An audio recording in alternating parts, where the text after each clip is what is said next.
Somos única e, ao mesmo tempo, somos muitas. Estamos na capital, no interior, estamos onde você estiver, até no exterior. Transformamos sonhos em profissão, tecnologia em inovação, saúde e segurança em bem-estar, conhecimento em futuro, talento em liderança. Transformamos até a sociedade.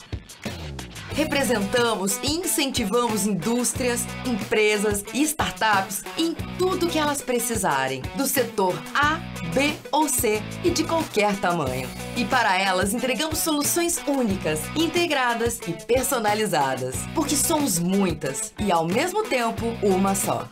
Viva a transformação!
Olá, pessoal. Boa tarde. Sejam muito bem-vindos ao último dia do Saúde Integrada Talks da Firjan-SESI.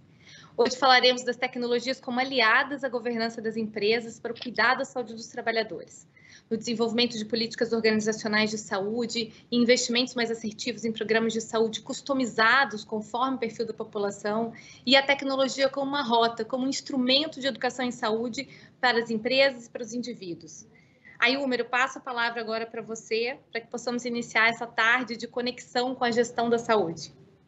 Obrigado, Juliana. Boa tarde a você, boa tarde a todos. Bem-vindos ao último dia do Saúde Integrada Talks, iniciativa da Firjan-SESI. Agradecemos a nossos participantes de hoje no eixo Inovação e Tecnologia. E a você que nos acompanha online, nosso muito obrigado, uma grande honra para nós. Primeiro dia do nosso encontro, o eixo Cuidado, falamos da saúde do trabalhador e o trabalhador no centro do cuidado. Como que as mudanças estruturais e conjunturais que chegaram com a pandemia estão mudando todos os ecossistemas, mas em especial o setor de saúde. Vimos como as empresas estão reconhecendo seu papel no suporte à saúde mental dos seus colaboradores e para a inclusão que passa a ser mais uma nova fronteira, vencer o tabu e o estigma da doença mental. Por outro lado, também o trabalhador está mudando, está assumindo maior protagonismo e controle sobre seus cuidados com a saúde. Os funcionários agora esperam muito mais dos empregadores e se engajarão ou se desligarão da empresa, dependendo da forma como percebem o cuidado do seu empregador. Isso ficou muito claro, muito bem demonstrado nos casos da empresa Light e Término do Brasil. O cuidado intensivo deles com o colaborador aumentou a motivação e o comprometimento dos times. Ficou marcado também no primeiro dia como esse tempo tão difícil que estamos passando tem servido como se fosse um pit stop, uma parada estratégica para repensarmos nossa forma de trabalhar e cuidar de pessoas, em particular no papel do gestor, do líder, na redução da pressão. Ontem, no segundo dia de compromisso, vimos a agenda da saúde e segurança do trabalho como um compromisso essencial e pilar sustentabilidade das organizações, mas que mudanças tão grandes demandam um entendimento diferenciado para leis e as políticas no âmbito da saúde pública e privada. Com o aumento de complexidade, a gestão de aspectos ASG, ambiental, social e de governança, ganhou ainda mais visibilidade. Então, nessa agenda já é um tema de reflexão há mais de 15 anos no mercado financeiro, porque a ASG ajuda a otimizar a relação risco-retorno no processo de investimentos. Então, um novo normal para transações financeiras é a ESG e é um caminho sem volta, como foi demonstrado ontem. Em ambos os painéis ficou muito claro como que a tecnologia tem um papel singular nesse cenário. Por exemplo, a estimativa da OIT, Organização Internacional do Trabalho, aponta que 20 a 30% dos trabalhadores da América Latina passaram para o teletrabalho no segundo semestre de 2020, Antes da pandemia, o número era inferior a 3%. Tudo isso muda a forma de trabalhar, de regular e de considerar. Então, essas mudanças são apenas o começo e podemos dizer que o mundo nunca será tão lento quanto agora. Hoje, nosso eixo é inovação e tecnologia, a saúde corporativa conectada. Nossos convidados especiais de hoje são Sérgio Kuriyama, coordenador do Centro de Inovação do SESI Saúde Ocupacional, com o tema Saúde Ubíqua, Implicações Éticas e Tecnológicas. Na sequência, Clara Gonçalves, Group Leader for Finance and Foresight at Fraunhofer, Portugal, com o tema Desafios de Inovação e Saúde. Márcia Gosti, Latin America Senior Health Programs Manager and Corporate Medical Advisor na General Electric, com o tema Mindset Data First, o papel dos dados ao tomar decisão em saúde corporativa. João Santana Batista, diretor do Departamento de Engenharia de Minas da Faculdade de Engenharia do Estado do Porto, com o tema Solução Digital Digital em Saúde Corporativa. João e Clara nos falam diretamente de Portugal. Temos painéis, experiências bem-sucedidas e trazidas em 10 minutos. Esse é o Fast Talk. Eduardo de la Justina, CEO da Health ID Lab, com um painel autocuidado orientado e integrado por meio de novas tecnologias. Carol Luquezzi, diretor de marketing da startup de saúde Twinda Care, com um painel conectando o médico e o paciente sem limite de distância. E fechando com o Renato Romani, diretamente da Holanda, médico, empreendedor, CEO e founder do Easy Way of Health to Health, métricas para promover saúde. Bem-vindos e bem-vindas ao Saúde Integrada Talks. É uma honra ter vocês aqui, trazendo a sua experiência. Eu sei que são anos de preparo e conhecimento, e nosso desafio é usar o tempo combinado para que todo o eixo aconteça em 2 horas. Em 2 horas, os nossos participantes que estão online vão ter o que há de melhor em inovação e tecnologia. Nosso apresentador tem tempo variado, e se você tiver perguntas, envie pelo chat. Elas são respondidas após o evento. Para mantermos o tempo total de 2 horas, responderemos as perguntas pelo canal Firjan SESI e não no final. Convido então para o painel Sérgio Kuriyama, coordenador do Centro de Inovação SESI Saúde Ocupacional, com o tema Saúde Ubíqua, Implicações Éticas e Tecnológicas. Bem-vindo, Sérgio. Você tem 15 minutos, mas o seu talk vai ser um pouco diferente do convencional. Pegando você de surpresa, temos aqui umas perguntas para você, ao invés de falar uma apresentação, já sair no pinga-fogo respondendo para a gente. Vê, Sérgio, a gente sabe que as tecnologias alavancadas pelo 5G e a inteligência artificial vão aumentar a capacidade de conectividade e acesso à informação e vão influenciar uma decisão. Então, na sua experiência, como é que você vê que essas tecnologias, 5G e inteligência artificial, vão modificar a maneira como a saúde é feita? Ailber, muito obrigado. É um prazer estar aqui nesse painel com todos, né, com pessoas renomadas e é uma honra fazer parte desse grupo. E já respondendo a sua pergunta, né, aqui no nosso Centro de Inovação, a gente vem já nesse momento, antes de 5G, antes de falar disso tudo, que é uma realidade para um próximo passo, é um curto prazo, a gente já vem se deparando com muitas demandas na questão do uso de Big Data, de inteligência artificial, de aprendizado de máquina incorporado à saúde, né? Então, eu vejo assim, de maneira muito promissora, não só na área da saúde como um todo, né, para a sociedade como um todo, o 5G e os algoritmos de inteligência artificial mais elaborados vêm trazer ganhos importantíssimos que eu acredito até que a gente não consegue mensurar hoje uma projeção para os próximos 20 anos aí, né? Eu acho que tem um potencial gigantesco em relação a isso. E aí, pensando na área da saúde, né, a questão dos wearables hoje, você consegue fazer um monitoramento em tempo real, né, da saúde individual. Você tem a perspectiva também de, através de análise por imagem, de ter dados importantes, né? Hoje você tem a análise de amplo espectro como uma ferramenta importante até para você ver saturação de oxigênio ou de tempo real na pele. Então, isso tudo vai prover um conjunto de dados importantes e o próprio 5G vai permitir com que a vida da pessoa, né, daquele indivíduo, esteja de amplo acesso, não no sentido aberto, mas de pronto acesso. Eu acho que eu caí. Não, estamos aqui, Sérgio. Só dar uma travada na tela, mas estamos te ouvindo. A gente falando de 5G aqui, né, gente? Nesse especial, a internet dá uma travada. Sim, é um pouco de ironia. Todo painel tecnologia aconteceu com o Steve Jobs, aconteceu com... Não sei se vocês me ouvem, mas eu botei aqui o cabo, acho que eu estou sem rede. Volte para o seu corpo, Sérgio. Tentar rotear pelo meu... Não deixe, Sérgio. Não estamos te vendo, você está meio paradinho aqui, uma carinha muito boa, por sinal, mas estamos te ouvindo. Imagina o Jobs lá apresentando, imagina o Bill Gates apresentando, travou, não vai travar com o Sérgio? Claro que vai. Fica tranquilo. Claro. As pessoas A lei de Murphy, né? Não tem jeito, né? Deixa eu... Bom, vou fazer uma opção B aqui de rotear meu celular e caso dê algum problema, a gente... Vocês conseguem me ouvir? Tá tudo bem? Agora tá bem. Eu acho que devia seguir como está agora. Tá, então vamos seguir. Então, na verdade, eu acho que o 5G e os algoritmos vão permitir, né, não só a questão do diagnóstico, da facilidade, como o acesso também. Então, isso é um aspecto. Acho que o segundo ponto importante é a expansão da telemedicina, né? A gente vivenciou isso no ano passado, foi um início forçado, né, de uma aplicação maciça da telemedicina. E aí, se você faz um exercício, hoje a gente consegue, em áreas remotas, fazer um atendimento, né, um médico, né, consegue fazer um atendimento lá no interior do Acre, fazendo de São Paulo. Mas se você pensa há 15 anos atrás, isso era praticamente impossível, talvez por telefone. E aí tenta projetar agora, daqui a 15 anos, né? Então, as perspectivas são muitas e, aliado a toda essa tecnologia, o acesso que o médico vai ter em relação aos endpoints de saúde clínicos do paciente e a abordagem, né, médico-paciente online vai ser fantástica, né? Boa.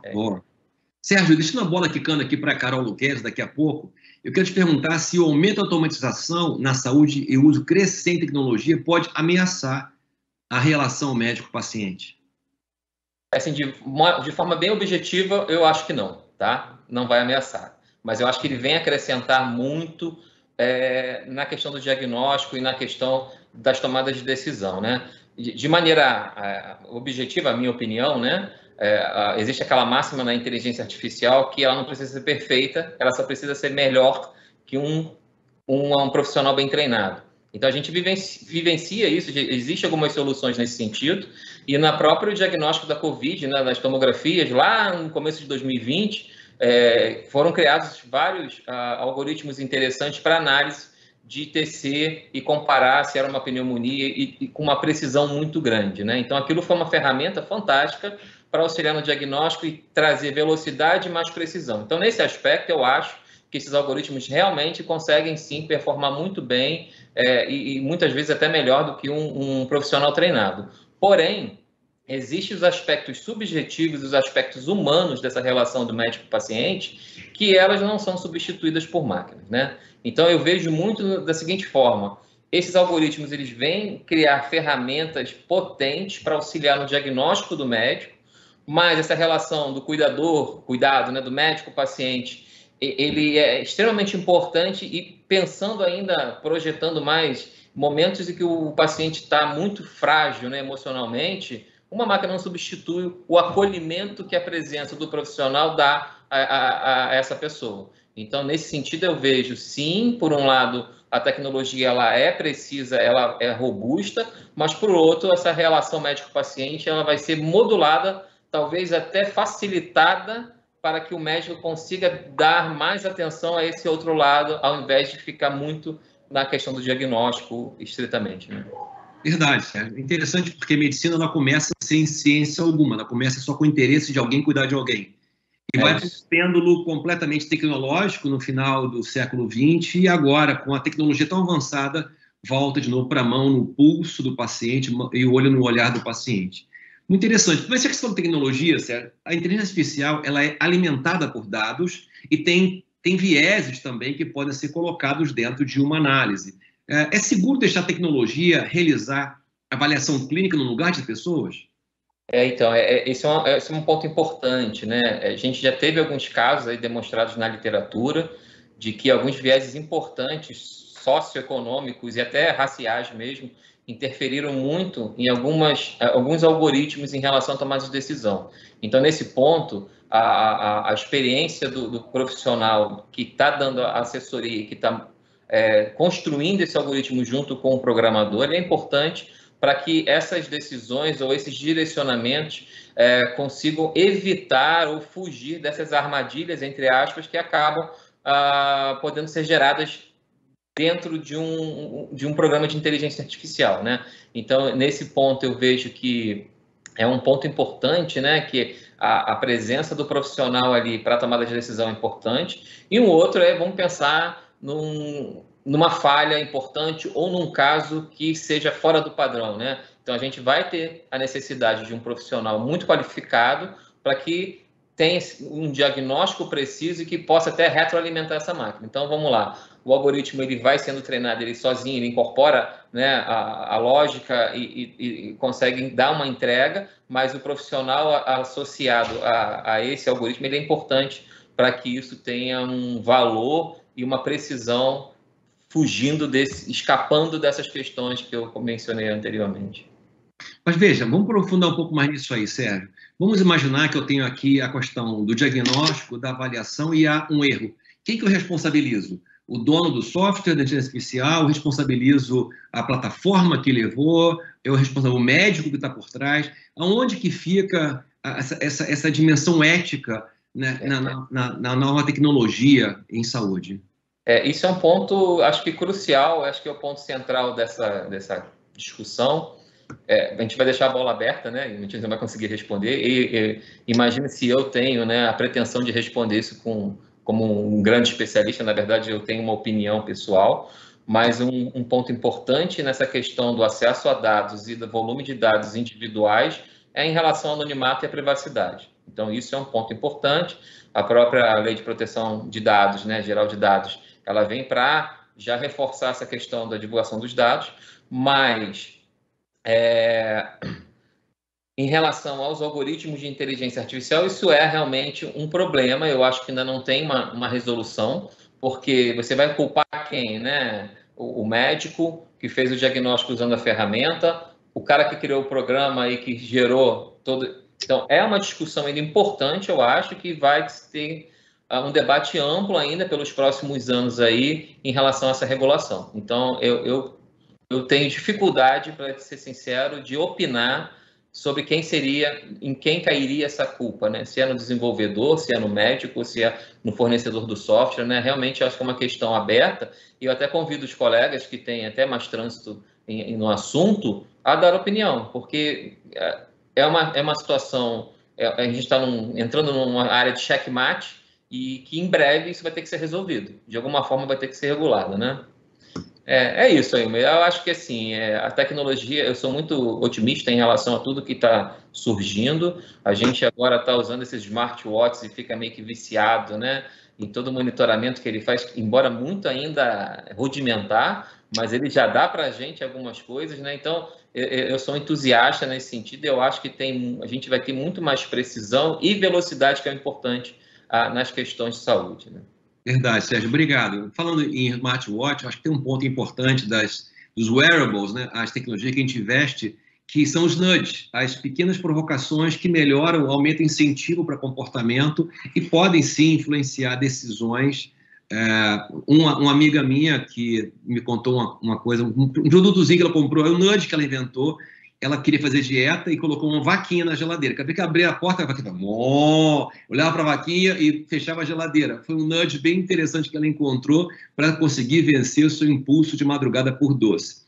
Obrigado, Sérgio, pela sua participação, obrigado pelas ideias. A gente vai buscar também as perguntas que vão estar online para ser respondidas e eu quero convidar agora, diretamente de Portugal, Clara Gonçalves, Group Leader for Finance and Foresight, a Fraunhofer, Portugal, com o tema Desafio da Inovação em Saúde. E nesse momento especial, a gente quer agradecer a você, Clara, que hoje, no seu aniversário, nos presenteou com sua presença nesse encontro, com esse sorriso lindo, com essa simpatia e com tanta coisa boa que você traz para a gente. Muito obrigado e receba aqui nosso grande abraço. Clara. Muito obrigada a todos, obrigada à Firjan por este convite, ao Carlos, e naturalmente é um prazer muito grande estar no meio de um painel com tanta gente tão boa a saber tanto destas áreas. Eu fui desafiada, e isto de facto é um desafio para mim, eu fui desafiada para falar sobre os desafios da inovação na saúde. E nem de propósito, isto foi interessante porque ao longo deste último mês, aqui em Portugal, e quem é português sabe disso e trabalha nas áreas mais ligadas à inovação, à investigação e à inovação. Nós tivemos aqui um trabalho hercúleo para submetermos um conjunto de candidaturas ao abrigo deste plano de recuperação e resiliência que implica aqui um conjunto grande de recursos financeiros que a União Europeia está a distribuir. E neste sentido nós tivemos dentro do Fraunhofer envolvidos em várias áreas, várias fileiras, e uma delas de facto foi o setor da saúde. E quando me pediram então para falar sobre inovação na área da saúde, eu fui muito beber àquilo que foram as conversas todas que nós tivemos e os projetos todos que desenvolvemos. Tivemos o privilégio de falar não só com várias entidades do Sistema Científico e Tecnológico Nacional, mas também com empresas, muitas empresas. Toda esta tecnologia e toda esta inovação a ser desenvolvida vai ser, se tudo correr bem, tomada por empresas. Portanto, houve aqui um fervilhar muito grande de ideias e eu tentei congregar toda esta informação em 4 grandes desafios a nível, pelo menos aqui, do que se passa em Portugal e na União Europeia, alguns deles a nível mundial, naturalmente. O primeiro, falar-vos um pouquinho, muito rapidamente, daquilo que são os medical devices, a seguir sobre o value-based healthcare, um conceito que está muito na moda e que de certa forma é um conceito que pretende transformar esta lógica toda da avaliação ligada às áreas da medicina. Depois, os ensaios clínicos condicionam e potenciam largamente a inovação e o desenvolvimento de tecnologia e, naturalmente, tudo o que tem a ver com dados, armazenamento de dados e, neste caso, os data lakes associados a toda esta informação e a todos estes dados gerados neste setor. Portanto, começando aqui um bocadinho pela parte dos medical devices e olhando para os grandes desafios, são eles regulatórios, são eles desafios a nível de software e desafios a nível de certificação. Eu podia estar um dia inteiro a falar sobre isto, mas como só tenho 15 minutos, vou tentar ser muito concisa e falar-vos um pouco daquilo que é esta componente regulatória, não é? E, sobretudo, naturalmente associada à regulação dos dispositivos médicos, que de facto tem sido uma das iniciativas mais proeminentes relativamente à indústria médica nos últimos anos, pelo menos aqui neste contexto da União Europeia. E estes novos regulamentos incluem diversas e várias melhorias super importantes para agilizar este Medical Device Framework e entre elas contam-se várias, eu vou elencar algumas que de facto são fundamentais para agilizarmos este processo todo de desenvolvimento e sobretudo de certificação dos medical devices. E falo no reforço de todos os critérios de designação e dos processos de supervisão dos organismos notificados. Estão a surgir vários organismos notificados, naturalmente que a pandemia acelerou toda esta questão. Depois, a questão de um novo sistema de classificação, da existência de um novo sistema de classificação de riscos para os dispositivos médicos de diagnóstico in vitro em conformidade com as orientações internacionais é fundamental também. A questão da transparência, haver uma maior transparência através de uma base de dados abrangente da própria União Europeia. Isto é um posicionamento, naturalmente, e ainda temos muito trabalho a fazer sobre os dispositivos médicos e de um sistema de rastreabilidade dos dispositivos baseados numa identificação única dos mesmos. Depois, uma questão importante também é o reforço das regras em matéria da própria prova clínica, o reforço dos requisitos de fiscalização e pós-comercialização, naturalmente aplicáveis aos fornecedores destes equipamentos, e por último a melhoria dos mecanismos de coordenação entre os países, neste caso da própria União Europeia, no que respeita a matérias de vigilância e da fiscalização do próprio mercado. Isto é fundamental e é altamente constrangedor daquilo que é a inovação inovação nestas áreas dos medical devices. Depois, as questões relacionadas com software, nomeadamente no que diz respeito a abordagens mais ágeis e metodologias mais ágeis no desenvolvimento de software de previsão e diagnóstico, estão a ser naturalmente adotadas, melhoradas e publicadas. Este é outro fator importante. E, naturalmente, esta questão aqui da certificação, mais uma vez, dos medical devices, não é? Quem é que agora, quem é que desenvolve medical devices? A indústria, sim, naturalmente que sim, mas de há uns anos para cá não é só a indústria, a academia, os institutos de pesquisa e desenvolvimento têm tido aqui um papel muito, muito importante naquilo que é o desenvolvimento de medical devices. E, naturalmente, que isto desemboca tudo na questão da certificação, da agilidade e da colocação destes dispositivos no mercado. Nós temos um caso interessante que eu tive o prazer de acompanhar ao longo da pandemia, que foi a execução de um ventilador e naturalmente que houve várias iniciativas a nível internacional. Eu tive a sorte de acompanhar um processo idêntico aqui em casa, porque meu marido é médico, é intensivista e trabalhou com a Ordem dos Médicos e com uma empresa no desenvolvimento de um ventilador que neste momento está certificado e está em produção, portanto, para comercialização numa unidade industrial, numa empresa portuguesa. Portanto, eu acho que isto foi, o processo decorreu num ano, com 4 especialistas, 2 médicos e dois data scientists, e de facto este caso foi um sucesso. E foi um sucesso porquê? Foi um sucesso porque a maior parte dos componentes deste ventilador já estavam certificados. Portanto, isto foi uma assemblagem, uma melhoria e uma colocação rápida de um equipamento destes no mercado. Tivemos vários outros exemplos mais ligados, de certa forma, à academia. Eu venho da academia, portanto, permitam-me ser de certa forma, questionar aqui e levantar aqui algumas questões, não é? Porquê? Porque, de facto, quando estamos a desenvolver tecnologia, quando estamos a fazer investigação e desenvolvimento aplicado, isto é uma área que me diz muito. E que é extraordinariamente importante. Nós temos de facto que ter em consideração as necessidades de mercado, conhecer muito bem o mercado e adaptar-nos a ele a todos os níveis, nomeadamente no que respeita a estas questões regulatórias e de certificação. Portanto, é fundamental. Nós não vamos continuar sempre a inventar a roda, que é algo que nós vemos, não é? E daí nós temos TRLs muito baixas. Foi um dos problemas agora quando fizemos o levantamento desta tecnologia toda. Temos TRLs dentro das unidades de investigação baixas, muito baixas, portanto temos que fazer esse esforço enorme de olhar para aquilo que já existe e tentar de facto inovar sobre esse ponto de vista.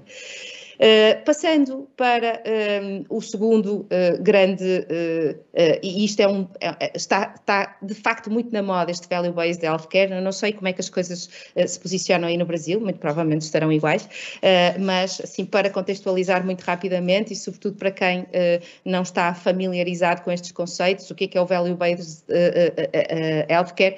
É um modelo de prestação de cuidados de saúde, no qual os prestadores, e incluo aqui hospitais, médicos, são pagos e ressarcidos com base em resultados da saúde do paciente, não é? Sobre acordos de cuidados baseados em valores, os prestadores, mais uma vez hospitais, médicos, o que for, são recompensados por ajudar os pacientes a melhorar a sua saúde e reduzir naturalmente os efeitos, a incidência de doenças crónicas e ajudar os pacientes a viver de uma forma mais saudável, tudo isto com base em evidências.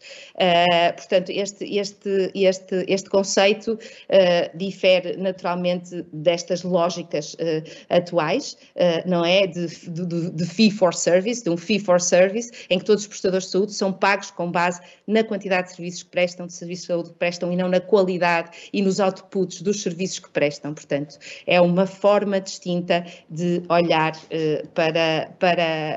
para a saúde, não é? E muito falada, muito divulgada. Há um conjunto de benefícios benefícios associados a isto. Eu não sei se tenho tempo, muito provavelmente eu vou passar estes benefícios a correr. Os pacientes gastam menos dinheiro para ter uma saúde melhor, os fornecedores, os suppliers, né, assumem uma maior eficiência, maior satisfação daqui dos pacientes. Os pagadores, quem são os pagadores? O setor público, o setor privado, controlam melhor os custos, reduzem efetivamente os riscos, e a sociedade, de um modo geral, torna-se mais saudável e, ao mesmo tempo, reduz os gastos gerais com a saúde. Isto parece uma utopia e, de facto, ainda é uma utopia. Há muito que fazer, há vários projetos a nível internacional que estão a ser feitos no âmbito deste conceito, portanto, de mudarmos de um fee-for-service para um fee-for-value system, ok? Mas há variadíssimas questões à volta destes conceitos, não é? E assim, sendo muito direta, não é? E pensando em alguns exemplos, nós temos doentes fumadores que não querem deixar de fumar, não é? Como é que nós avaliamos este retorno, não é? Como é que é o valor gerado? Se nós temos pacientes com diabetes que não querem emagrecer, ou que não querem, não é? As condições socioeconómicas das comunidades, de facto, são uma condicionante muito grande. Há aqui uma série de questões associadas a este conceito, o que não invalida que ele não esteja a ser trabalhado. Acredito que ele vai evoluir bastante, mas a lógica será esta, e daqui a uns anos nós, com toda a certeza, o que vamos ver é um fee for value a nível do sistema de saúde. Depois passo para os ensaios clínicos, e os ensaios clínicos são claramente das mais penosas e caras atividades da indústria, neste caso da indústria farmacêutica e de medical devices, e é aqui de facto que a tecnologia tem tido um impacto muito positivo e muito significativo, não é? Podemos por vezes transformar um ensaio que poderá, sei lá, durar anos e anos, em dias ou mesmo horas. Portanto, de facto, aqui a tecnologia funciona a todos os níveis. Portanto, há quem olhe para esta vertente dos ensaios clínicos e para o futuro daquilo que vão ser os ensaios clínicos em 3 ondas sucessivas, certo? Uma primeira onda que aborda o alto volume das fontes de dados clínicos, cada vez mais complexas, certo? E tentará conectar os pacientes a ensaios de forma remota, certo? E tem que haver aqui uma infraestrutura monstruosa por trás. Depois, a seguir, é the next wave, a próxima onda, não é? Que aproveitará as vantagens, naturalmente, das novas tecnologias e das novas invenções. E depois, se olharmos para o horizonte, aquela onda que vem lá ao fundo no horizonte, que nos indica uma trajetória em direção aos ensaios clínicos globais e a uma potencial promised land, uma terra prometida de ensaios, quem sabe, sem pacientes, certo? Isto implica, e a questão dos ensaios clínicos é algo que é muito debatido, isto implica naturalmente uma reorganização enorme de tudo aquilo que são os serviços de saúde, públicos e privados, no sentido de acomodar uma lógica de investigação clínica, tendo em consideração que temos muito poucos hospitais ainda com estas valências. Depois, naturalmente, a qualificação dos profissionais de saúde, não é fundamental também, e depois a autonomia, naturalmente, a autonomia dos hospitais e das unidades locais de saúde são fundamentais e decisivos, não é, para que esta lógica de ensaios clínicos possa funcionar e funcionar de forma célere. E por último, o desafio dos dados, não é? E os chamados data lakes, não é? A forma de tornar acessível a vários end users, os medical doctors, os cientistas, os data scientists, os engenheiros, dados organizados de diferentes fontes.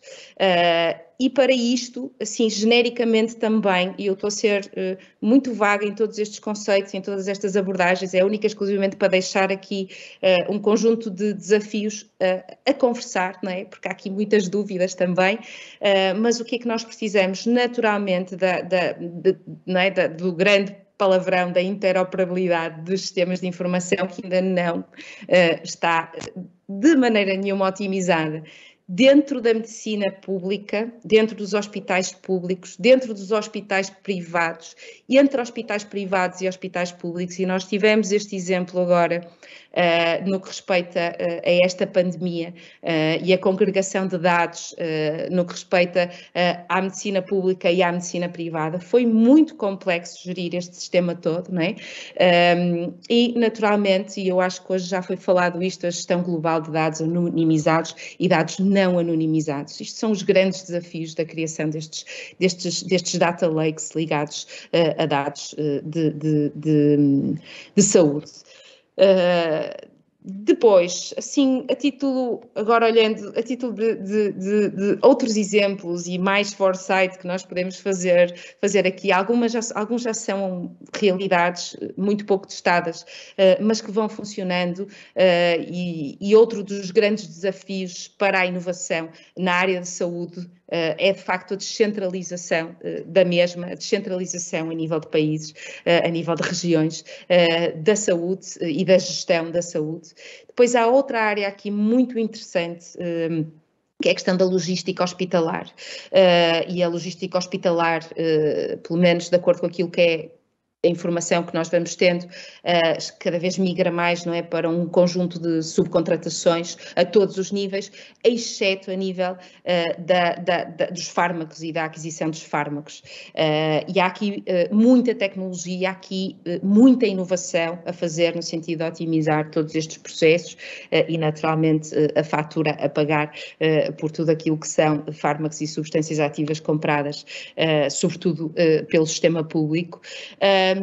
Esta lógica de well-being, ou seja, de promover a saúde e não olhar no sentido de evitar a doença, não é? E apostar na promoção da saúde, naturalmente que tem um output muito positivo, o conceito do wellness, do well-being e a educação das pessoas nestas áreas também, com especial enfoque, e já falaram ou vão falar hoje sobre saúde ocupacional, é fundamental. Nós temos feito vários trabalhos a nível da saúde ocupacional, temos um projeto muito giro que se chama Operator, que tem efetivamente a ver, que se passa dentro de unidades Fabris e que tem a ver com esta lógica da saúde ocupacional e a forma como ela implica naturalmente na vida das pessoas, não só na produtividade, mas sobretudo naquilo que é o impacto naturalmente na produtividade do bem-estar das pessoas. E naturalmente a saúde mental, cada vez se fala mais em saúde mental e ainda bem, cada vez se fala mais em saúde mental,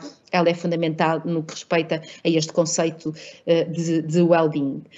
Por último, ou por penúltimo, falar aqui um bocadinho também na questão do empreendedorismo e da promoção, da criação de valor, não é? Da criação de empresas que contribuam para o produto interno bruto, não é? Que coloquem, de facto, sejam inovadoras, que coloquem produtos e serviços no mercado. Como é que nós continuamos a potenciar a existência, ou a criação e o nascimento e o surgimento destas empresas, sobretudo aquelas que vêm da área do conhecimento, não é? Através da existência de infraestruturas base numa fase inicial, elas não existem em quantidade muito reduzida, não é? Haver de facto estas infraestruturas que apoiem estes projetos e que as catapultem para o mercado, incubadoras, centros de inovação, locais com laboratórios, com salas limpas, com gabinetes, com uma cultura diferente associada a estas áreas da saúde, a medicina digital, o que for, que de facto potenciem e ajudem os investigadores a trazerem as suas tecnologias para o mercado. Depois, outra coisa que eu já falei, mas gostava muito de repetir, que é esta lógica da investigação e desenvolvimento aplicado, não é? Puxar-nos para cima as TRLs, dentro dos nossos institutos de interface, de pesquisa, de interface. É fundamental puxar para cima as TRLs, aproximá-las cada vez mais a nível de desenvolvimento desenvolvimento do mercado. A lógica do smart money, não é? Quando eu trabalhei durante muitos anos em empreendedorismo, 12 anos em empreendedorismo, e vi muito investimento, vi muitas empresas a serem constituídas e, de facto, aquilo que se ouve dizer, eu concordo plenamente quando se diz onde há dinheiro, onde há bons projetos há dinheiro. Há, de facto, dinheiro. E há dinheiro. E isso é uma realidade.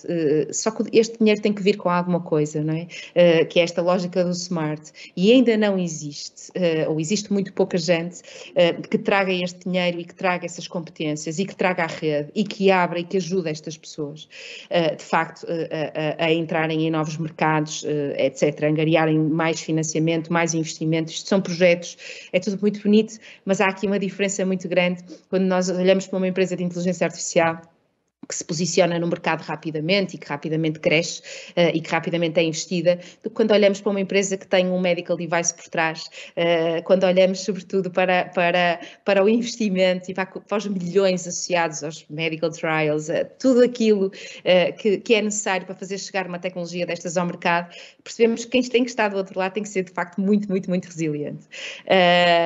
Depois a questão dos recursos humanos, e eu acho que isto vai ser um problema a nível mundial, é já um problema a nível mundial. Quando falamos em data scientists, há uma escassez muito grande e quando começamos a estender isto para outras áreas, sobretudo estas áreas, naturalmente estas áreas da saúde, e quando olhamos para a formação dos profissionais de saúde, não só médicos, enfermeiros, pessoal técnico e não técnico, percebemos que tem que haver uma transformação muito grande, porque grande parte deste pessoal vem parar a estes projetos, vai parar a empresas, não vai mais seguir aquela carreira normal que qualquer profissional de saúde segue, se quiser seguir, tem essa possibilidade. Cada vez menos vai haver essa oportunidade.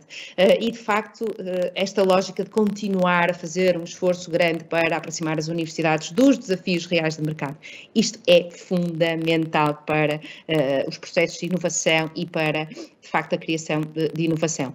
E, a título de conclusão, vou fechar a minha apresentação e aquilo que eu acho, ou que eu vos queria transmitir, peço desculpa, é que, de facto, num mundo cada vez mais tecnológico, o que marca, de facto, a diferença na saúde são as pessoas, e nós hoje já falamos sobre isso, já houve aí uma questão, portanto, aqui o grande desafio, e eu acho que isto requer também muita inovação, passa por continuar a humanizar a medicina, do lado de quem presta os cuidados de saúde e do lado de quem os recebe.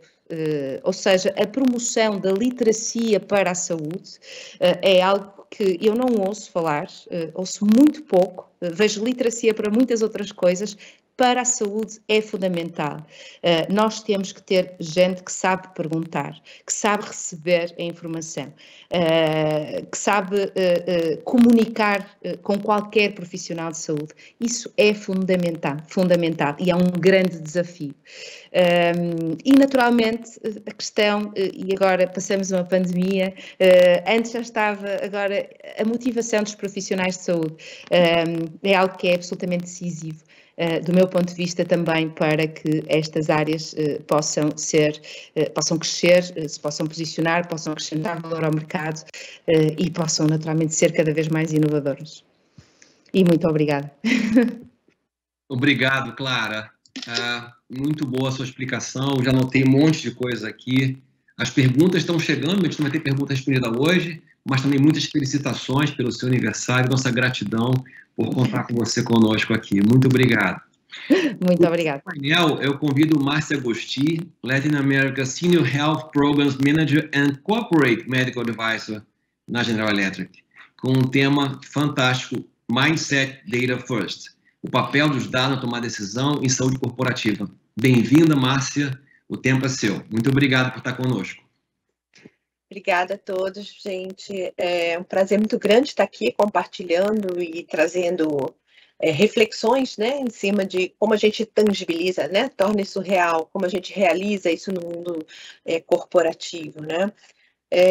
Uma coisa central que nós identificamos, né, que foi realmente importante na implantação dos programas e na manutenção disso é exatamente que a gente passa a tomar uma cultura, assumir uma cultura, uma mentalidade de tomada de decisão baseada em informação qualificada, né? Uma decisão informada com responsabilidade. Por quê?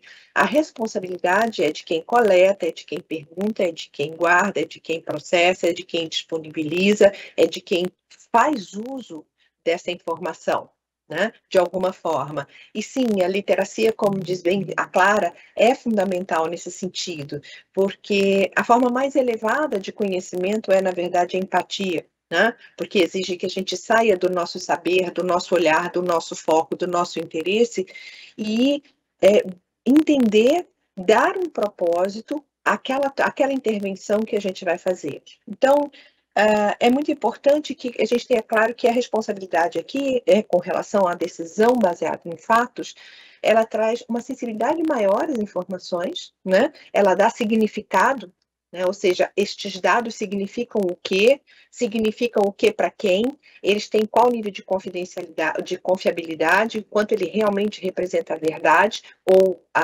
vamos dizer, a realidade.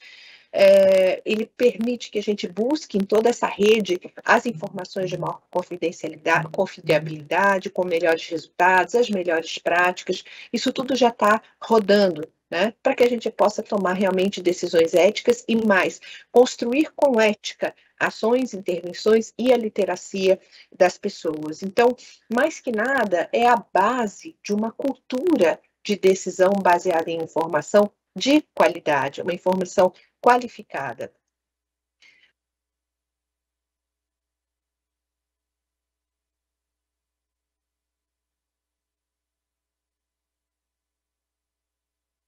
Márcia, você entrou em mudo. Agora, tá bem? Perfeito. Ok. Quando nós falamos, então, dessa cultura que toma decisões ou avalia a realidade a partir de dados, né, é exatamente em ambientes, é promover um ambiente em que essa informação seja realmente um valor agregado para que a gente possa tomar uma decisão, fazer uma análise exploratória da realidade que explique as nossas escolhas, né? Então, com base nisso, o tripé desse programa foi realmente dar valor agregado às decisões, alinhar essas decisões conforme na necessidade, nos problemas, nas dúvidas mais importantes, a viabilidade, estudar a viabilidade e escalabilidade das decisões e dos sistemas e dos serviços que a gente vai implantar e da sustentabilidade, permitindo a reavaliação constante daquilo tudo que nós pretendemos. E a construção dos que a gente chama KPIs, né, que são vamos dizer, os indicadores críticos de negócio, eles têm que representar quais são as principais respostas das perguntas chaves para que esse negócio seja efetivo, eficiente, custo oportuno e que a gente consiga olhar para frente para predizer que se esse padrão se permanece, a gente fazer análise exploratória, análise dos dados de maneira profunda, dizer se aquela realidade, qual a realidade que mais possivelmente volta a acontecer, se ela está descrevendo o que realmente acontece, quais são, vamos dizer, as incertezas que eu tenho que colocar um olhar mais aprofundado, exatamente para explicar melhor, ou se eu estou olhando para trás e tratando um problema, né, mantendo uma solução sustentável, com agilidade, e tendo muito em mente que este é um programa que vai sempre ser baseado em inovação, porque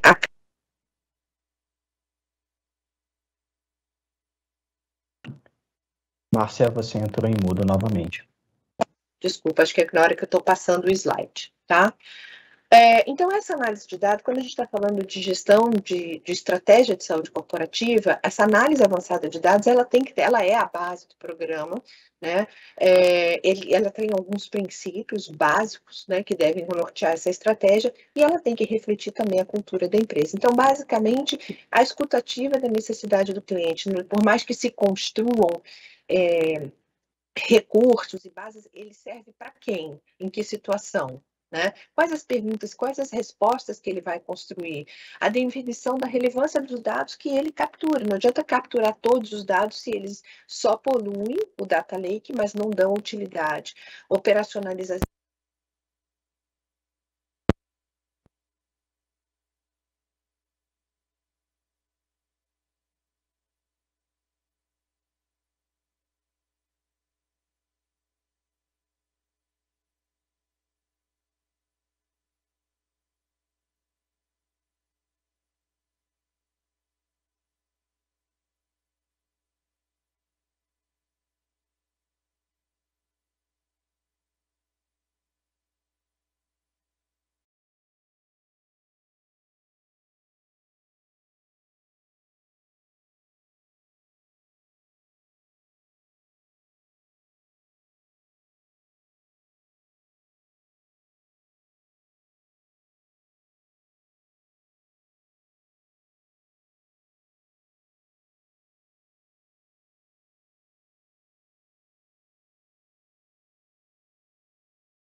momento que a gente começa a colocar o trabalhador no centro do cuidado, a gente começa a gerar interferências, tanto no ambiente físico, né, que normalmente a gente gerava os programas com base no ambiente físico, ambiente, né, de risco, a organização do trabalho, e o que a empresa pensa em termos de gestão de pessoas. Márcia, me perdoa um instante.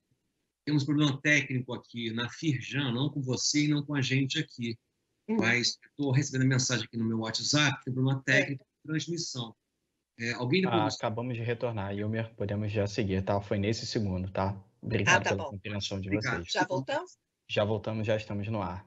Obrigado, então, Márcia. Então, eu vou retomar um pouquinho.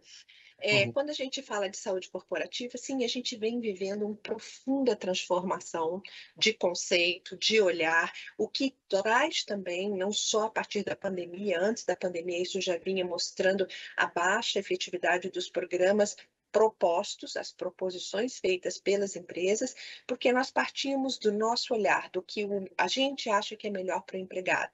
Então, o programa de dieta é importante, o programa de atividade física é importante, e nunca houve, ou sempre houve receio ou dificuldade em escutar, trazer o que realmente é necessário, é importante e agrega valor para esse empregado.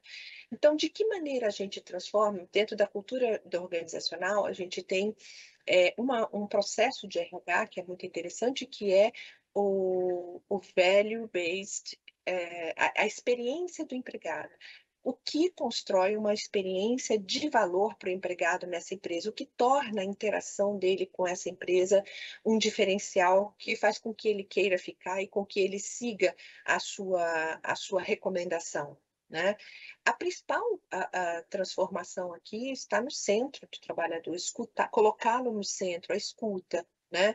Como eu construo práticas de gestão que sejam mais inclusivas, que permitam a diversidade do discurso, da entrega. A diversidade significa dar acesso às pessoas à informação para que elas possam também colaborar com a mudança, né, com a transformação. Então, a gente acabou percebendo que essa necessidade trouxe uma necessidade de uma nova competência dentro da empresa, da organização, que é a inclusão. Como é que a gente constrói relacionamentos e permite a dinâmica de trocas entre as pessoas. Né? Então, a gente já conversou isso nos últimos dias, que ações ou como eu faço para promover a harmonia e a segurança emocional do ser humano integral no ambiente de trabalho, como é que eu promovo a autonomia dessas pessoas para endereçar temas relevantes de bem-estar, mas relevantes para essas pessoas, sabendo que quando a gente gera um primeiro intervenção, essa relevância ou esse interesse muda. Como é que a gente gera medidas de proteção de saúde e integridade física, mental e emocional no ambiente físico de trabalho e na organização do trabalho?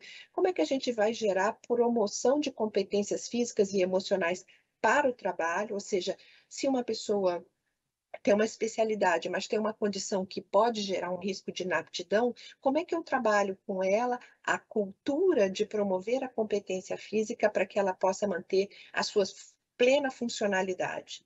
Né? A promoção do ambiente seguro para a proteção da vida, da saúde e do bem-estar, e não só focado em indicadores financeiros, porque a sustentabilidade dos negócios claramente está baseada na disponibilidade, na integridade e no carinho com que essas pessoas cuidam de si próprio. Então, como a gente inspira essas pessoas para engajar-se com a sua plena capacidade funcional? Como é que a gente inspira o engajamento com responsabilidade pelos efeitos, né, de um não engajamento? Criando realmente um ambiente e criando uma estratégia de saúde corporativa, de gestão desse assunto, que gere muita transparência e consistência entre os valores da empresa e os valores do empregado, as necessidades, olhar, escutar e estar pronto para o feedback desfavorável também do empregado acerca de formas de organização do trabalho, do ambiente físico, das ações de saúde e de que maneira eu consigo inspirar para que essa pessoa realmente esteja mais engajada nos seus programas de bem-estar. Por que isso? Porque estar bem para uma pessoa que é obeso mórbido tem um conceito diferente de quem é ativo. fisicamente. Muitas pessoas que são ativas fisicamente procuram atividade física como uma maneira de melhorar o estresse. Aliás, 60% das pessoas dos trabalhos internacionais mostram isso. Então, integrar essas informações a partir do trabalhador como no centro do cuidado é o que vai trazer para a gente também uma solução muito mais integrada, muito mais efetiva, e ela tem que ser ágil, porque na medida em que você endereça uma prioridade de uma pessoa, vamos dizer, o interesse dele começa a se transformar, primeiro porque ele foi escutado, e segundo, que a gente prioriza a diversidade, as diversas formas de priorizar a vida, a funcionalidade. Um dos temas muito importantes é como é que a gente influencia o ecossistema de saúde com relação a isso. É muito importante, porque se eu olho para dentro do meu modelo, por exemplo, de viabilização de plano médico, focado na gestão de custos exclusivamente, você vai gerar soluções para minimizar o custo. Então, você vai restringir acesso, vai fazer uma série de coisas. Agora, se eu quero trazer o meu trabalhador, o meu usuário do plano de saúde para o centro do cuidado, realmente eu tenho que ter estratégias de value-based care que permitam que eu entregue serviços de maior efetividade, com melhor qualidade, efetividade clínica, qualidade, acolhimento para o usuário daquele serviço. Então, ok, como é que eu busco isso no sistema? Como é que eu encontro isso no sistema? Quem são os players que trabalham com base em decisão informada, responsável e ética, focada no que é melhor para aquele usuário? Ou seja, a demanda deixa de sair a partir de moléculas e tecnologias criadas, e eu me sinto muito confortável para falar porque sou de uma empresa de tecnologia médica também, porque a gente começa a gerar valor a partir do momento que você constrói sistemas, constrói equipamentos e recursos que estejam disponíveis para que o sistema crie soluções mais efetivas para manter as pessoas mais dias de vida saudáveis, livres de doença. E uma das coisas muito importantes que a gente escuta ao longo dos últimos 12 anos do programa de saúde da GE é que as pessoas gostam muito desse segundo balão, que é a autonomia para endereçar os temas relevantes para ele de bem-estar naquele momento. Ele sabe que ele é obeso, ele sabe que ele é hipertenso, ele sabe que ele precisa fazer uma série de coisas, porém, por que ele ainda não faz? Quais são as barreiras? A escuta ativa das pessoas, que aqui ele possa escolher nesse momento, o que eu consigo endereçar é isso. Então, nos vários níveis de atenção, primário, secundário, terciário e quaternário também, para evitar a sobreutilização, o fracionamento de tratamentos. É uma organização cultural que deve ser ressignificada, porque quando a gente coloca o trabalhador no centro do cuidado, a tendência de capturar informações e buscar soluções que sejam também dirigidas para essa cultura, que tragam esse valor e que haja transparência para que o próprio trabalhador ou o próprio usuário do serviço possa avaliar o desempenho, é que faz a grande diferença. Por que as empresas têm um papel muito relevante aqui? Porque as pessoas estão 80% do seu tempo em contato com as empresas. Ensiná-los literacia em saúde também passa pela visibilidade de quanto aquela escolha ou aquela recomendação médica pode ser a melhor dentro de um cenário. Como é que a gente desafia essa informação? Com dados, com informações relevantes. Então, dar transparência da efetividade do resultado dos vários prestadores e dentro de um prestador das várias equipes clínicas é um desafio que muitas unidades que hoje têm escritório de valor já trazem isso. Então, a gestão do corpo clínico nos hospitais, mesmo abertos, é de extrema importância. Trazer a experiência da captura dos indicadores de efetividade clínica para a experiência do próprio usuário também vai ser uma coisa muito positiva. Então, eu acho que sim, nós estamos transformando um ecossistema de saúde onde a informação, o gerenciamento da informação é fundamental, mas mais que tudo, a ética na escolha da informação, considerar para que você está coletando essa informação? Qual é a finalidade? Quais são as perguntas que eu quero responder? Quais são os desafios que eu quero compreender? Sempre lembrando que e é uma das grandes barreiras do mercado de tecnologia, são as tecnologias que estão ou que se sujeitam ou se submetem à auditoria de garantia de certificação de privacidade e segurança de dados, né? E essa é uma limitação importante do mercado. Quem são as pessoas que estão envolvidas, podem ajudar a tomar a decisão, orientar a decisão? Quais as ferramentas e habilidades que essas pessoas que tomam decisões estão preparados para entender? Qual nível de literacia que eles têm? Quais os processos que a gente vai garantir para que esses dados sejam coletados de maneira dentro do próprio critério adequado para alimentar um sistema de tomada de decisão? Se você já tem a tecnologia adequada ou não, né? O que a gente vai medir e quem a gente vai observar, né? A interoperabilidade de dados é como eu capturo, como eu integro, como eu organizo esses dados. E a forma como você vai analisar. O que eu quero analisar? Eu quero analisar qual, vamos dizer, a decisão mais acertada para o futuro, qual a probabilidade desse cenário atual evoluir dessa ou daquela forma, ou se eu quero olhar como eu estou agora, que são as várias formas de análise, técnicas analíticas, né, conforme a finalidade que você está dando a essa informação. Uma outra coisa muito importante é que toda essa coleta, processamento, assim, seja compartilhada, porque o conhecimento, ele é inclusivo desde que ele esteja compartilhado, desde que as pessoas possam acessar essa informação e dizer, puxa, eu experimentei isso aqui, mas eu tive um insight aqui. Então, compartilhar o conhecimento para suportar a colaboração entre os tomadores de decisão e os vários players, os vários stakeholders nesse processo. A transparência e o acesso das pessoas traz credibilidade ao programa, né? E um outro tema muito importante que a gente precisa ter claro é que um programa ele é dinâmico. Então, ele tem que ter a cultura da qualidade, a cultura do Lean, a gestão de melhoria e olhar sempre para o próximo desafio, porque toda vez que nós usamos essa informação para gerar uma intervenção, ela já se transformou e o resultado dela pode ser muito inclusivo, ela pode ser limitante.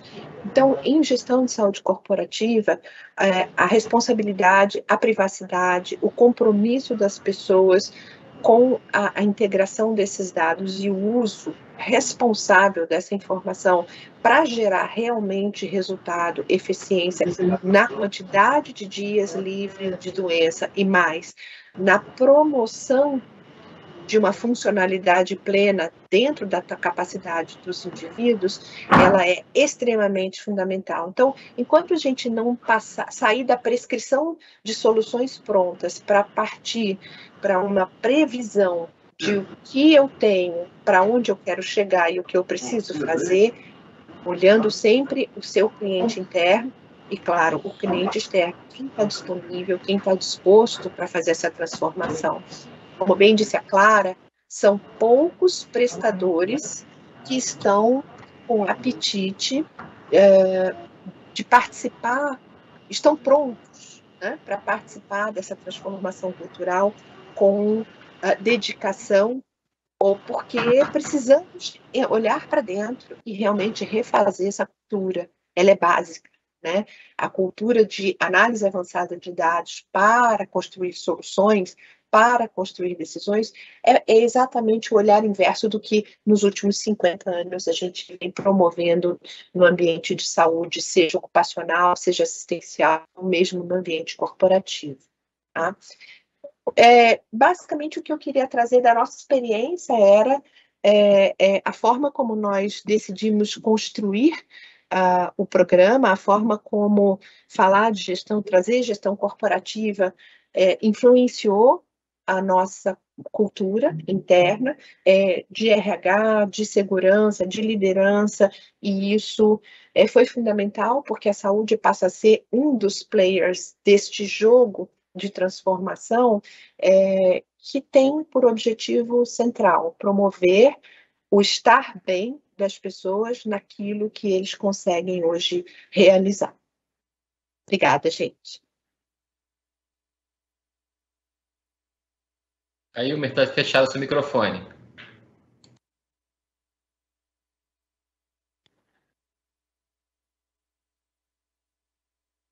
Eu já encerrei.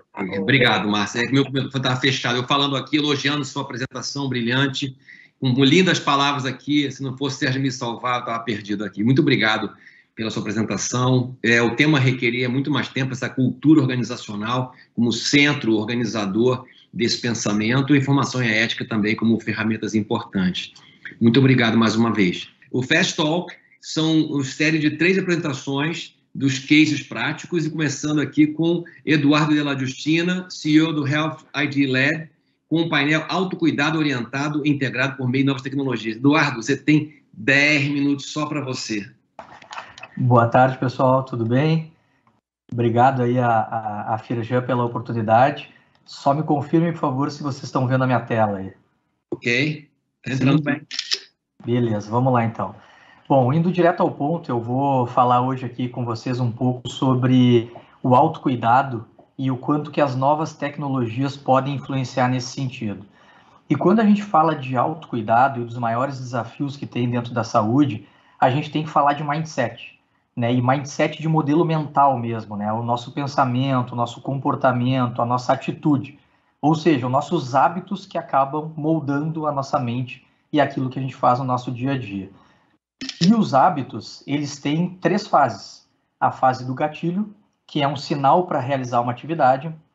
A fase da rotina, que é realizar aquilo com frequência.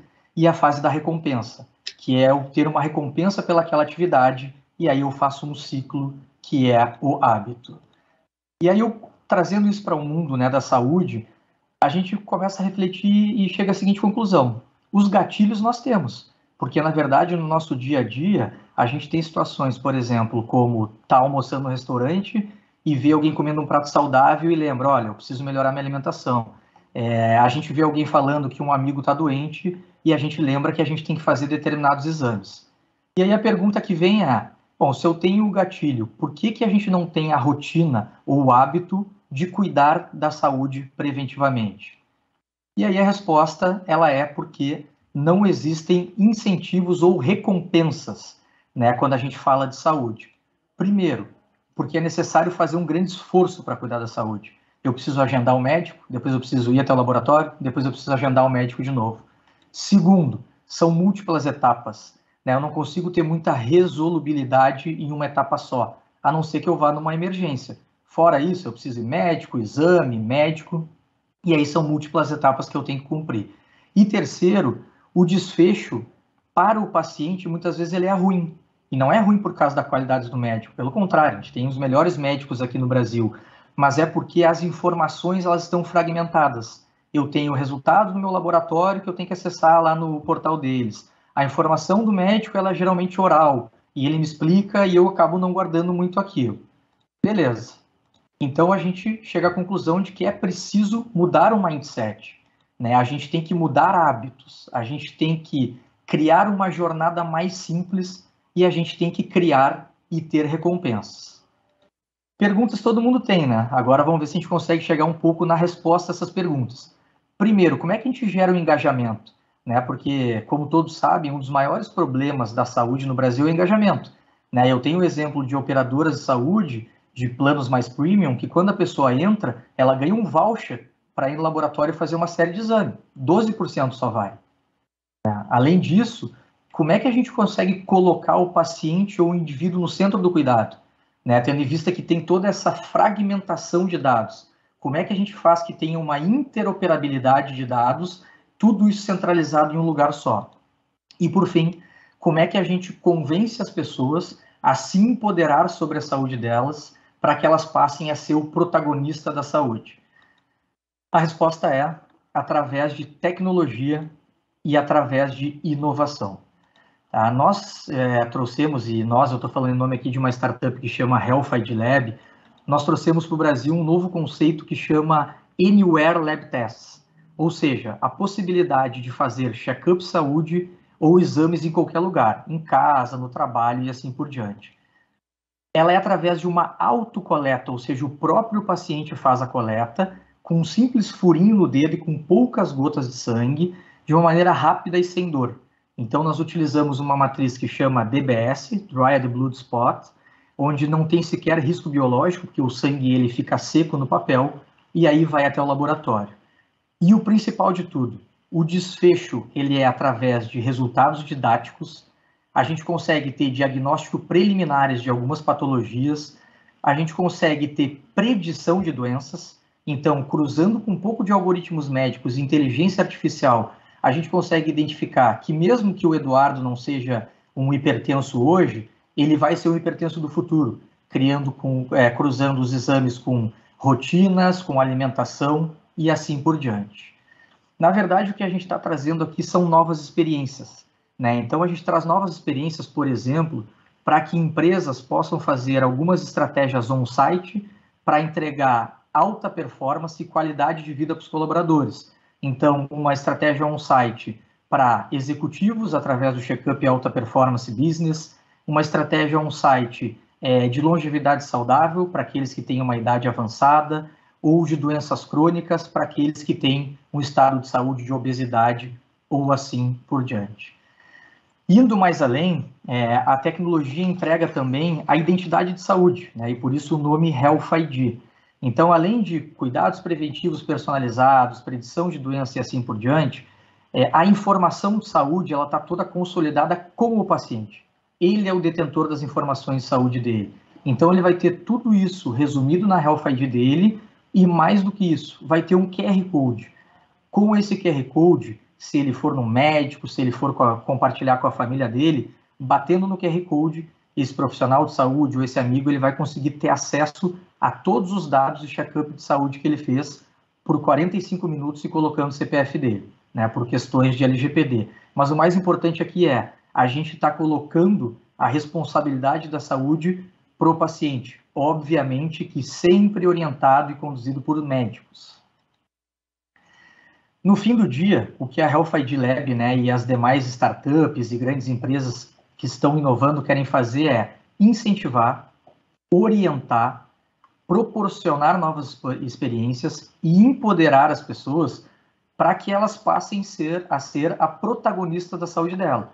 Né? A gente cuida dos nossos investimentos, a gente cuida da nossa estética e muitas vezes a gente não cuida da nossa saúde. Por quê? Porque a gente não tem informações. A partir do momento que a experiência for mais agradável, a partir do momento que a gente passar a ter mais informações, a gente vai passar a ser o protagonista. Então, quando a gente proporcionar uma nova experiência do usuário e quando a gente passar a ter desfechos melhores, a gente vai chegar a um novo mindset. E novo mindset, no mundo corporativo, significa uma maior produtividade, significa maior motivação dos colaboradores, significa redução de absenteísmo e afastamentos, significa fidelização de novos talentos. Então, a nossa proposta ela é fazer com que a saúde ela se democratize mais, mas mais do que isso, que ela seja muito mais fácil, que ela seja uma experiência agradável e que ela não seja algo pesado quando a gente pensa, putz, tem que ir no laboratório, tem que ir no médico e assim por diante. Né? Esses kits, só para... Tem um monte de médico aqui, né, para eu não ser agredido aqui virtualmente na saída. Esses kits, a gente, inclusive, tem os médicos como nossos maiores distribuidores. Então, os médicos vão conseguir também ter mais resolubilidade lá na ponta. Porque quando tu vai no médico, ele tem que te mandar para o laboratório, depois volta para o médico. Né? O médico já consegue ali conduzir ali na autocoleta e depois ele dá o desfecho de uma vez só para o paciente. Então, basicamente é isso. A gente espera aí...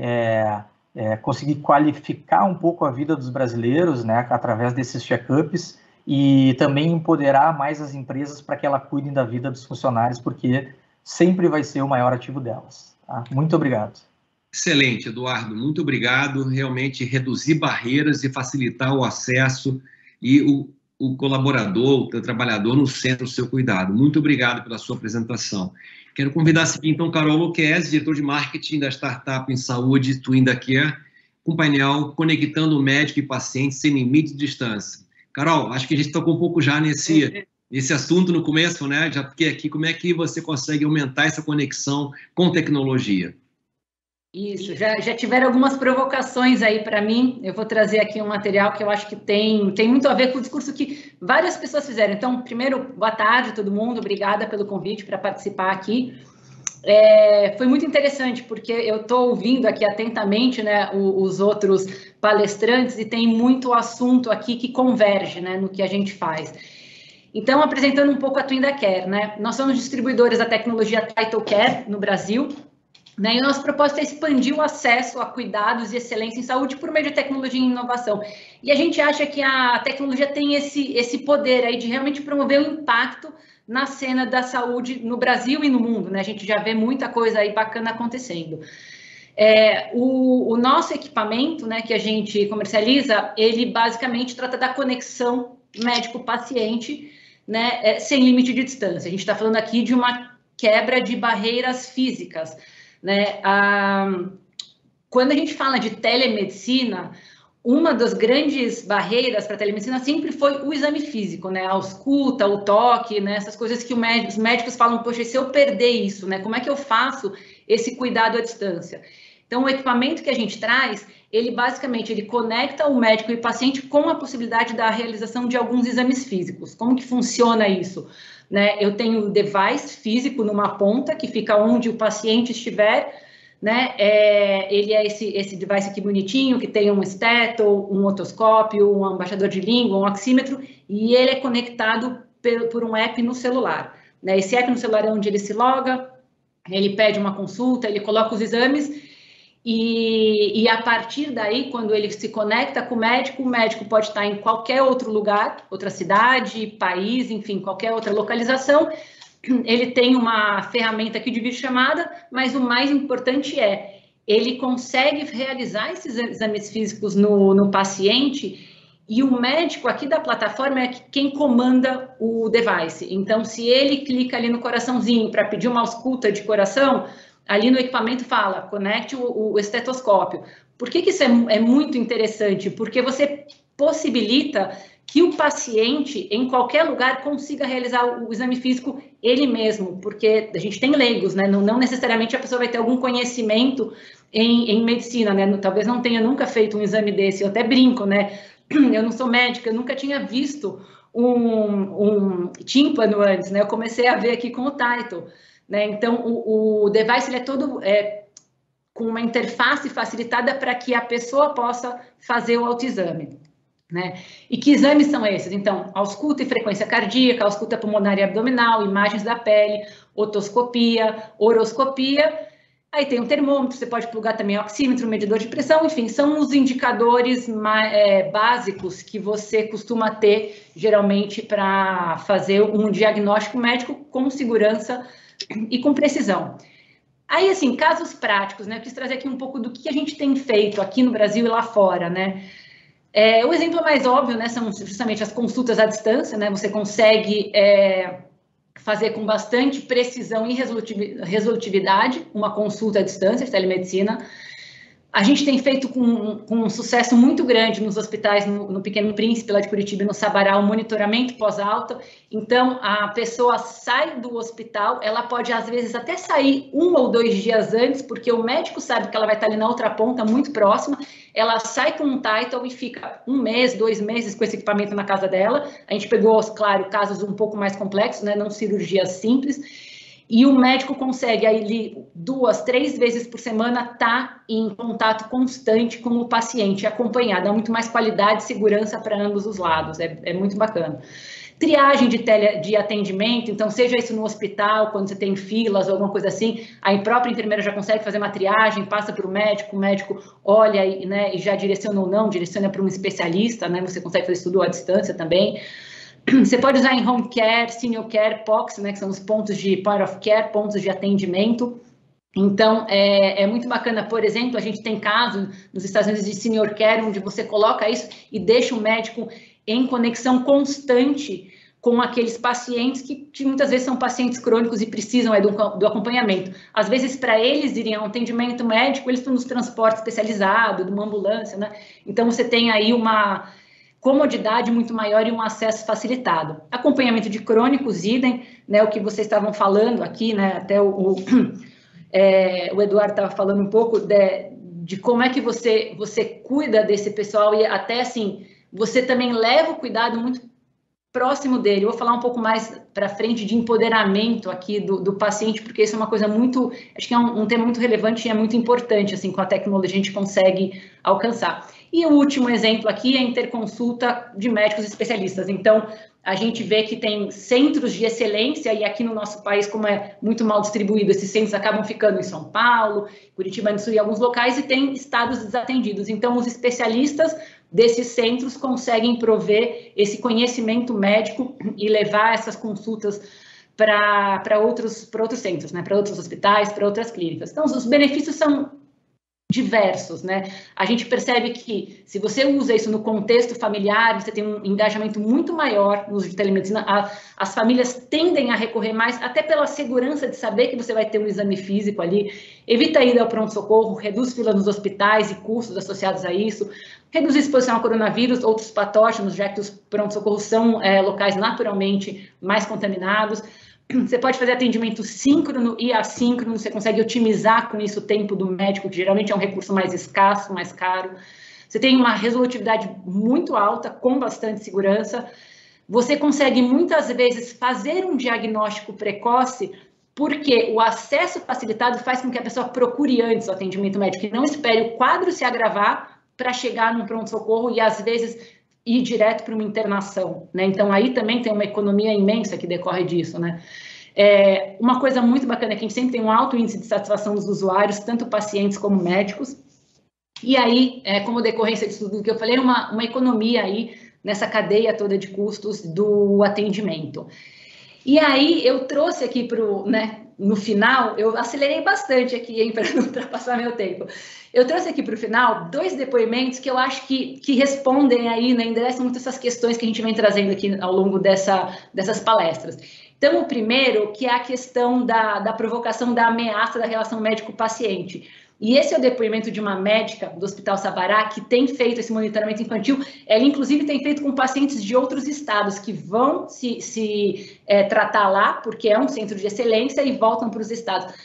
E o que ela me falou, que a família se sente acolhida, porque a gente estende o cuidado até a casa deles, ficando mais próximos e acompanhando de perto. Então, ela falou que, pelo contrário, a tecnologia, ela não distancia, ela aproxima. E aí, junto com isso, uma coisa muito interessante é que quando você leva essa ferramenta, que o paciente tem que ativamente fazer o exame, né? Ele tem essa ferramenta, esse poder na mão, ele não é só mais um espectador, ele passa a ser um ator no cuidado dele. A gente vê a questão do empoderamento, que a Márcia estava falando, né? De empoderamento do paciente no centro e da literacia em saúde. Eu achei muito interessante essa colocação, porque é o caso que eu falei, eu consigo agora ver o meu tímpano e eu consigo acompanhar o que o médico fala, realmente está assim, né? Eu começo a ter esse poder.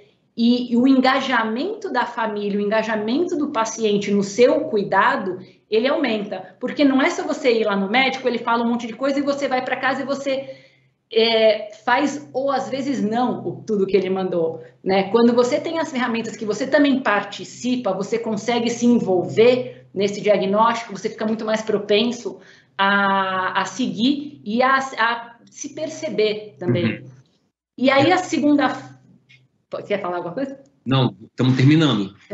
E a segunda frase, rapidinho, que é que o Title Care seja disponibilizado indeterminadamente para todos os pacientes, principalmente os mais graves, como é o caso da minha filha Alice, que é a mãe de uma das pacientes que está justamente com esse cuidado monitorando. Então, assim, é muito gratificante ver isso, e é legal ver como realmente as famílias gostam muito da ferramenta e o cuidado a gente consegue aqui democratizar e facilitar, que é esse o nosso propósito. Então, basicamente era isso que eu queria trazer. Esse aqui é o meu último slide. Excelente, Carol. Eu acredito que esse momento em que a medicina foi levada para a telemedicina, para muitas pessoas a única opção, muitos preconceitos que se tinha em relação à telemedicina caíram por terra, e agora como é que a gente humaniza mais o atendimento, e fiquei muito impressionado com as soluções que você trouxe para a gente. Para terminar nossa última apresentação aqui, eu quero convidar o Renato Romani, também médico, empreendedor, CEO e fundador do Easy Way to Health, falando sobre métricas para promover saúde diretamente da Holanda, nos prestigiando esse evento internacional hoje. Um grande abraço a você, Renato, muito obrigado. Com você o tempo de 10 minutos. Está fechado o microfone, Renato. Microfone fechado. Microfone está fechado ainda, Renato. Microfone there. Agora, o share screen, aquela coisa toda, da gente fazer bonitinho. Bom, gente, muito obrigado. Até terminando aqui a apresentação, a responsabilidade enorme, depois de tanta gente falar tanta coisa legal. Espero que vocês estejam vendo lá o moinho bonito aqui da Holanda. Realmente, eu sou brasileiro, moro aqui na Holanda já faz algum tempo, e a gente está... Opa, deixa eu fazer o display aqui, só um pouquinho. Problemas técnicos aqui na casa. Bom, a empresa Easy Way to Health foi fundada para promover saúde, é isso que a gente quer fazer, promover saúde de forma eficiente, né? E a gente está começando atacando um problema que é grave, né? A gente sabe que a obesidade tem crescido absurdamente nos últimos anos, e a gente criou, então, uma maneira simples, daí o nome Easy Way to Health, da gente abordar esse problema. Né? A gente sabe que a obesidade vem crescendo e que ela vai trazer o problema da hipertensão, ela vai trazer o problema da glicemia, como diabetes, e assim a gente vai andando. Mas o interessante, aí falando um pouco de tecnologia, que está todo mundo falando aí com a gente, 22 milhões de wearable devices foram vendidos nos últimos anos na América do Sul também, todo mundo junto, e a obesidade continua crescendo. 10 bilhões de dólares por ano, esse é o tamanho da indústria do wellness, do Workplace Wellness Programs. Eu fundei essa empresa quando eu morava nos Estados Unidos, hoje eu moro aqui na Holanda, a gente está lançando o Sync, eu vou explicar um pouco mais sobre isso, por isso que eu trago números do mercado, talvez global, mas acho que continua bem interessante, e a obesidade continua crescendo. E eu tenho isso muito forte, o Brasil tem 55% dos trabalhadores em média que precisa perder peso, e a obesidade continua crescendo. Eu estou trazendo aqui a Joanne para dar um exemplo para nós. Joanne é um RH Benefits, né? A gente trabalha já há alguns anos nessa área, e nessa fase que ela está hoje, ela está sob pressão, vamos chamar assim, né? Então, tipo, ela tem que emagrecer a população dela, ela tem que cuidar do Covid, ela está, realmente, ser o pessoal do RH que trabalha com benefício ou que trabalha com essa questão da saúde, não é nada fácil nessa fase. E uma das coisas que ela fez foi trazer um trabalho de avaliação do perfil da saúde da população para justamente buscar os dados e tentar entender qual é o problema que ela tem para resolver. E realmente a saúde mental hoje é uma situação dramática, talvez até, né? Mas há o aumento do sedentarismo, que é um negócio importante, e também o aumento da obesidade, como eu venho insistindo aqui nessa apresentação. O interessante dessa avaliação é que realmente traz para a empresa o perfil da comunidade. E aí, quando a gente fala em promover saúde com eficiência, a gente tem que abordar essa questão da sociedade como um todo. O interessante da Joanne foi que ela começou a fazer perguntas sobre a questão realmente de mudar a motivação, de mudar, né? Será que vocês têm vontade de mudar? Né? Qual o estágio da motivação dessa população da empresa? Então, ela viu que ela tem o problema do sedentarismo, tem o problema da obesidade, tem o problema da saúde mental, mas qual é a vontade das pessoas de mudar? Nesse caso, 60% queriam mudar. Mas um outro dado que ela achou interessante foi que 55% da população dela precisa perder peso. E aí, quando ela juntou essas duas coisas, ela acabou por entender que existe uma fração da população dela que está motivada a mudar e que quer perder peso. Se nós estamos num momento onde o recurso é algo financeiro escasso, a gente tem que saber investir em promoção de saúde para essa promoção ser eficiente. E é essa a ideia que a Joana estava buscando. Então, ela percebeu que 30% a 35% da empresa dela quer mudar e vai mudar, que já eram pessoas que faziam fitness e wellness e estão retomando as atividades. Mas outros 25% a 30% não eram fitness e wellness e hoje não sabem se querem mudar, mas tem que perder peso. Ou seja, será que não é mais fácil ela investir nesses 25%? E olha que interessante, quando a gente pega esse grupo, a gente vai ver que a gente atinge 40% a 50% da população dos obesos da empresa. Desculpa eu falar tanto número, tanta estatística, mas a gente estava comentando como a métrica é importante, não tem como fugir disso. Nessa população dos 25%, você vai encontrar 10% a 15% do total dos funcionários da empresa que tem esse problema da obesidade. É muita gente hoje em dia. 70% a 80% desses não gostam muito de ir para uma academia, não são as pessoas de wellness, mas querem emagrecer, querem fazer um programa nutricional, querem falar com outras pessoas. A Joanne ainda foi buscar que esse grupo, ele gasta também dinheiro no plano de saúde por tudo aquilo que a obesidade traz. São complicações biomecânicas, são complicações cardiometabólicas. Então, é aí que a gente entra. Nós desenvolvemos uma maneira na qual a gente diminui a frustração em seguir um programa de emagrecimento. A gente viu um monte de tecnologia muito interessante na área da terapia, na área do diagnóstico, e o que a gente está tentando trazer é a inteligência artificial para o dia a dia da pessoa, para tentar motivar as pessoas. Então, o Sync, a gente fala que é a balança do futuro, nem é balança, é um monitor, porque não mostra o número. Você sobe nos monitores, o monitor não mostra o número, e a gente vai falar para você não o número, mas a tendência do seu peso. E aí a gente criou uma situação no qual o programa para a pessoa perder o peso vem do que nós chamamos os provedores, os programas de emagrecimento propriamente dito, nutricionista, personal trainer, academia, o pessoal que sabe lidar com a perda de peso. E trouxemos o endocrinologista para dentro do processo também, porque o grau 1, grau 2, grau 3 da obesidade gera uma complexidade clínica que é importante ter um especialista. Então, o que a gente foi fazer foi simplificar. A gente quis simplificar. Então, esse aqui é a Skelly, a nossa balança que não mostra número. Sobe com o aplicativo, sobe com a roupa. Você escolhe a sua roupa e você vai ver a tendência do seu peso. São 15 segundos por dia.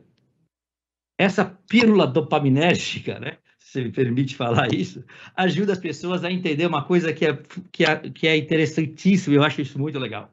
Eu acho que eu criei isso por causa da minha esposa, que reclamava da balança toda hora. Veja que você consegue visualizar a faixa de peso da semana. Agora, você vê que os pesos interpolam, ou seja, nessa semana, você pode estar 1 quilo mais pesado que na semana passada. Eu digo, nessa pesagem, esse número que você está vendo. Mas você ainda está perdendo peso. É isso que o Sync traz para você. A gente mostra para as pessoas, usando inteligência artificial, análise, big data, põe um monte de coisa bonita, para a gente descobrir que você está realmente perdendo peso. Esse feedback faz a coisa funcionar muito legal. E o Sync vai para casa das pessoas, né? A gente sabe que o Sync consegue e as pessoas gostam, é fácil de usar. E aí eu acho que esse é o que nós estamos trazendo, na verdade. A gente conecta diferentes stakeholders através de um parâmetro médico. O peso é uma referência. A faixa de peso, que é o que o Sync consegue fazer o forecast, achar e ir para frente, faz com que a gente gere relatórios extremamente potentes. Para daí a gente acompanhar, de fato, a efetividade do programa. Nesse caso, por exemplo, veja que nesse canto aqui, a gente vai ter uma grande parcela de obesos e sobrepeso usando o Sync. O Sync é feito para aqueles 25%. A gente vai buscar aqueles 5 a 10% da população que vai emagrecer com a gente. E a gente consegue tornar efetivo, porque a gente traz um grupo de profissionais que e sabe falar a língua. Então, é a relação humana usando de tecnologia para a gente conseguir. E olha que legal o relatório para o profissional que está trabalhando com o Sync. Ele vê o peso passado de 3 semanas atrás, é o peso médio da faixa. Aí ele vai ver o peso atual, mas ele vê o peso daqui a 2 semanas. Poxa, isso é legal. Vocês não têm noção que é legal, porque a pessoa vê o que vai acontecer. Então, vamos mudar? É um telefonema. Então, a gente diminui o volume de trabalho para o provedor, a gente gera valor para ele consegue ser mais efetivo e a gente consegue mostrar isso para a empresa, obviamente, sempre com a questão da privacidade e a questão de ser anônimo, né, para evitar a definição. Então, o Sync ele é uma forma simples, agradável, para a gente ajudar as empresas de forma concreta, com métrica, a diminuir o número de obesos e sobrepesos na empresa. A gente criou um site aí, sync.com.br/saúde integrada. Pelo amor de Deus, visita lá, senão meu CEO vai me dar bronca, porque não está levando lá no negócio. Mas eu queria muito deixar meu agradecimento aí pela oportunidade. Espero que vocês tenham entendido, apesar do meus problemas técnicos aqui no comecinho. Mas o Sync é isso. O Sync ele ajuda a gente a promover saúde de uma forma eficiente. Deu certinho meu tempo, hein? Fui bem, hein? Renato, estou impressionado. Aliás, vocês todos foram impressionantes. Eu, quando comecei na Holanda, eu sabia que não tive a menor chance de fazer no tempo que estava combinado, mas eu fiquei muito impressionado com a qualidade da gestão do tempo de vocês. Isso mostra meu grau de profissionalismo e respeito de cada um de vocês com os colegas e com nossos ouvintes. Eu quero convidar você que nos assiste agora online para ver os outros eixos de ontem, anteontem, que estão interligados. Trabalho do Centro da Saúde, a nova forma de pensar a regulação e as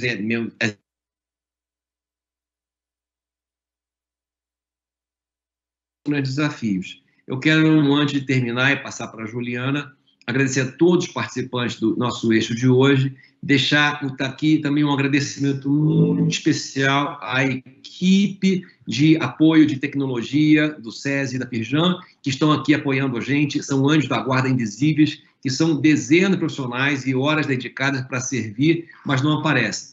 A todos vocês também que estão aí trabalhando sem que apareçam para que a saúde das empresas e dos hospitais seja melhor, nosso agradecimento, um grande abraço a todos vocês, lembrando o nosso Outubro Rosa, um tempo de cuidado, de prevenção, e mês que vem, Novembro Azul, um tempo de cuidado e de prevenção. Muito obrigado a todos vocês, confesso que eu fiquei bastante impressionado com a quantidade de coisas que eu ouvi e participei em tão pouco tempo, já anotei aqui os sites das empresas parceiras, dos nossos convidados, para pesquisar um pouco mais e aprofundar esse conhecimento. Um grande privilégio, uma grande honra e impressionante esse tempo que nós tivemos aqui. Hoje, quem vai fechar vai ser o nosso Carlos Magno, e não a Juliana, que vai dar para a gente a palavra final desse último painel. A todos vocês, muito obrigado, um grande abraço. Magno, com você.